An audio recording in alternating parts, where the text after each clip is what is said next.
I hate going to the doctors. I hate the nervous waiting. I hate the big words everyone just pretends to understand. And I hate having to explain what's wrong in excruciating detail, no matter how embarrassing. Yeah.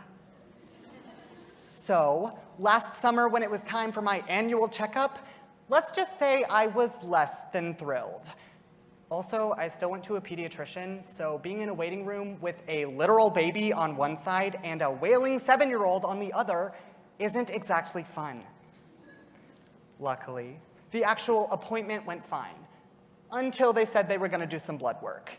Now that's like whatever, but I'd never had blood drawn before, so I was like really nervous about it, and all I'd had to eat that day was coffee. I passed out. But after about 15 minutes and a Hello Kitty Band-Aid, I was good to go. Fast forward a few months to when I decided I was gonna donate in an on-campus blood drive. Now, I had learned from my previous mistakes, so I made sure that I was hydrated and had plenty to eat. Call it character development. But as I was filling out the pre-donation questionnaire, I got to the question, if you're a man, have you had sex with another man within the last 3 months? Yes or no?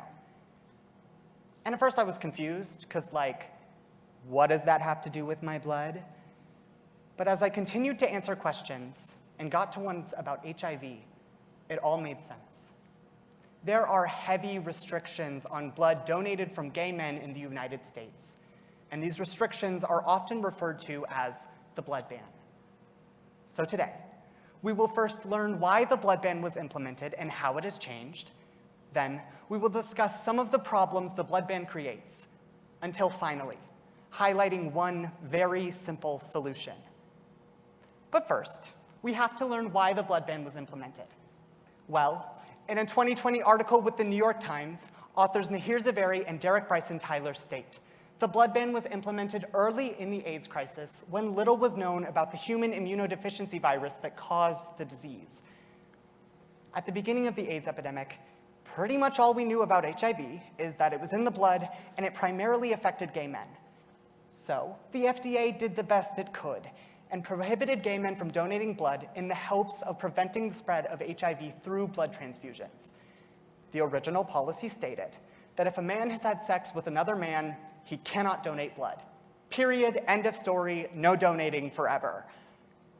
Then, in 2015, the FDA revised the policy to state that a man cannot give blood if he's had sex with another man within the last year. Great.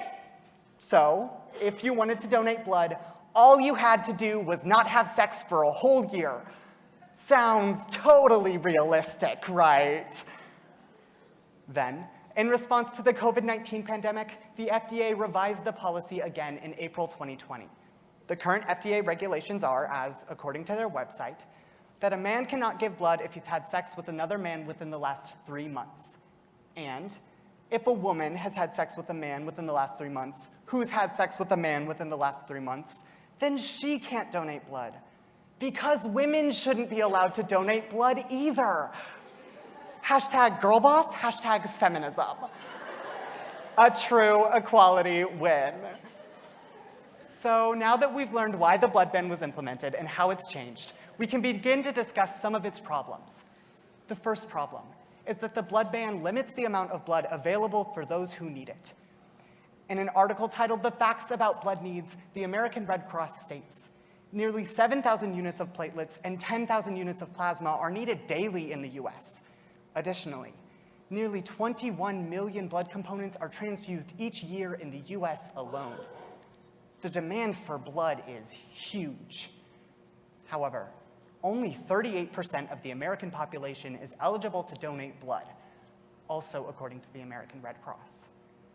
By preventing gay men from donating blood, you are limiting the amount of a valuable resource and quite literally costing lives. In the aftermath of the massacre at Pulse nightclub in Orlando, queer people across the country tried to donate blood in hopes of making a difference, but many were deferred. But the blood ban helps prevent the spread of HIV, right? In reality, No. In October 2010, the CDC released a study that found, quote, the risk of contracting HIV through blood transfusion is estimated, conservatively, to be 1 in 1.5 million. That's like getting struck by lightning. Twice. To further put that in perspective, if everyone in the United States received a blood transfusion today, statistically, less than 300 people would contract HIV. This is because each unit of blood is rigorously tested before it's administered to anyone.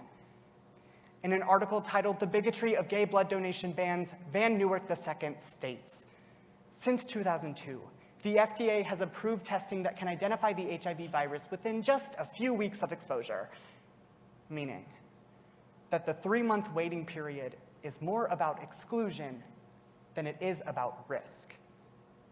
Which brings me to my final and most glaring problem. The blood ban is discrimination. By requiring a period of celibacy, you're basically disqualifying gay men from donating at all.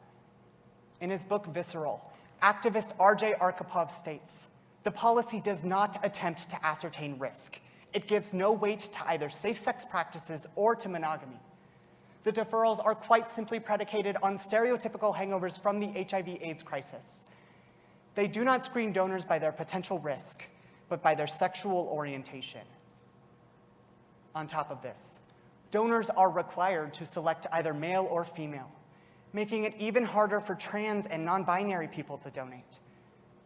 The blood ban perpetuates many harmful stereotypes about the LGBT community, that we're promiscuous or unclean, that we're diseased, that our blood is somehow less valuable. When I was filling out that pre-donation questionnaire, I felt shame that I've not felt in years. I worked long and hard to be proud of who I am, but policies like the blood ban make it even harder for queer people to just exist.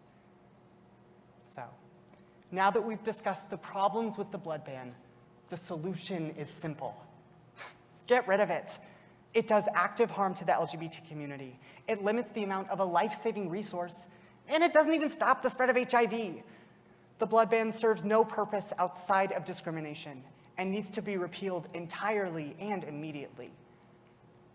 Our understanding of AIDS and HIV has come a long way since the 80s when the blood ban was implemented.